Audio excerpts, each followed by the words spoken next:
अड़बंगनाथ महाराज की। आज इस अवसर पर हमें ये भाग्य लाभा कि हम पुणे से अड़बंगनाथ महाराज की डिंडी में पैदल चलने के लिए आए हैं। आज इस अवसर पर मैं आपको एक स्टोरी सुनाना चाहता हूँ। एक धनलाभ वाला सेठ होता है। सेठ यानी कि इतना धनवान कि उसके पास पैसे गिनने के लिए आदमी होते हैं। और वो सेठ एक बार उसके गाड़ी से जा रहा होता है। गाड़ी यानी कि बहुत महंगी गाड़ी, 2-3 करोड़ की गाड़ी में वो जाता है। और जाते जाते वो रेडियो सुनता है और रेडियो पे एक संत महात्मा की आवाज आती है। वो संत महात्मा कहते हैं कि ये सब क्या है, ये सब मिथ्या है, कुछ सब यहीं पे रहने जाने वाला है, कोई हम कुछ भी साथ में नहीं लेके जाएंगे, सब यहीं पे रहने वाला है।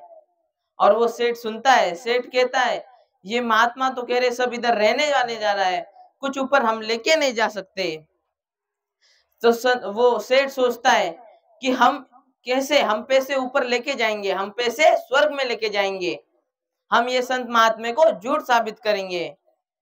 तो फिर वो सेठ उसके फैक्ट्री में जाता है। फैक्ट्री में लोगों को कहता है जो मुझे आइडिया देगा कि मैं पैसे ऊपर कैसे लेके जाऊं, मैं उसे 1 करोड़ रुपए का इनाम दूंगा। तो वो सेठ कहता है जो भी मुझे एक ये आइडिया देगा मैं उसको 10 करोड़ रुपए का इनाम दूंगा, 1 करोड़ रुपए का इनाम दूंगा, पर उसने मुझे आइडिया देनी चाहिए और वो आइडिया सक्सेस होनी चाहिए। 10 दिन बीत जाते हैं, पूरे शहर में खबर फैल जाती है, कोई भी सामने नहीं आता। सब कहते हैं ये सेठ की तो सटक गई है, कैसे ऊपर पैसे हम लेके जा सकते हैं, सब यही रहने वाला है, कुछ भी ऊपर नहीं लेके जा सकते। 10 दिन के बाद सेठ कहता है मैं जो मुझे आइडिया देगा मैं उसे 100 करोड़ रुपए दूंगा, पर उसने मुझे आइडिया देनी चाहिए पैसे कैसे ऊपर लेके जाए। तो फिर वो सेठ गांव पूरे शहर में पूरे उसके जो पूरा शहर होता है उधर अफवाह फैल जाती है कि ये सेठ पागल हो गया है, हम पैसे ऊपर कैसे लेके जा सकते हैं, सब तो यही रहने वाला है। तो फिर सेठ सेठ के शेर से कोई सामने नहीं आता। तो सेठ का जो पीए होता है वो सेठ को कहता है सेठ जो संत महात्मा ने हमें कहा है जो ये पैसे अपन ऊपर नहीं ले जा सकते, उन संत महात्मा को हम लाएंगे, उन्हें कहेंगे हम आपको 100 करोड़ रुपए देंगे, आप ऐसा हन हवन करो कि जिस कारण हम पैसे ऊपर लेके जाए। तो फिर 1-2 दिन के बाद संत महात्मा को बुलाया जाता है। टीवी पे सब शूट होता है क्योंकि सारे शहर को देखना होता है कि कौन सा हवन करने के बाद हम पैसे ऊपर लेके जा सकते हैं स्वर्ग में। तो फिर संत महात्मा कहते हैं सेठ जी सुनिए, मैं आपको आइडिया दूंगा, मेरे पास आइडिया है पैसे कैसे ऊपर लेके जा सकते हैं। मैं आपको इतने पैसे ऊपर लेके जाने दूंगा कि भगवान भी कहेगा कि ये क्या, तेरे को तो वीआईपी सीट मिलनी चाहिए। तो संत महात्मा तो फिर सेठ जी कहता है कहिए सेठ जी, कहिए सेठ जी, कहिए अपने पुजारी जी। तो फिर वो कहते आप मुझे कितने पैसे देंगे। वो कहते 100 करोड़ रुपए आपको हम देंगे। 100 करोड़ रुपए की पेटी आती है, वो उन्हें दिखाते हैं, ये आप अभी ले लीजिए पर हमें आइडिया बताइए। तो फिर संत महात्मा जी कहते सेठ जी आप देश घूमे हो। तो सेठ जी कहते बहुत घुमा हूं। सेठ जी आप अमेरिका गए हो। तो हम गए, जाने से पहले क्या करते हो, इंडियन करेंसी को पाउंड में कन्वर्ट करके लेते हैं। सेठ जी आप जर्मनी घूमे हो। घूमे, उधर जाने से पहले क्या करते हो, पैसों को इंडियन करेंसी को डॉलर में कन्वर्ट कर लेते हैं।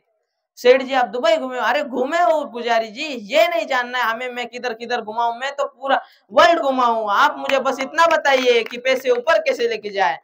अरे सेठ जी सुनिए, मैं आपको यही कह रहा हूँ, अमेरिका की करेंसी है पाउंड, जर्मनी की करेंसी है डॉलर, तो वैसे ही स्वर्ग की करेंसी है पुण्य। स्वर्ग की करेंसी है पुण्य, और पुण्य हमें इसी कार्य से मिलेगा। भगवान की हमें अपने खुले मन से उनको प्रणाम करना चाहिए, अपने माता पिता का दर्शन लेना चाहिए, और रोज सुबह उठकर सूर्य नमस्कार करना चाहिए। और अन्नदान, धन अपने पास कितना भी धन हो तो उसमें से आधे से ज्यादा हिस्सा, हमारे पास अगर ज्यादा हो तो उससे, हमारे पास 1 रोटी हो तो उसकी आधी रोटी तो हमें समाज के लिए देनी चाहिए। क्योंकि आज हमें खाना मिल रहा है पर आज किसी को खाना भी नहीं मिला, नसीब में उसके नहीं होगा, तो उसके लिए हमें प्रार्थना करनी चाहिए। हरि रामकृष्ण हरि।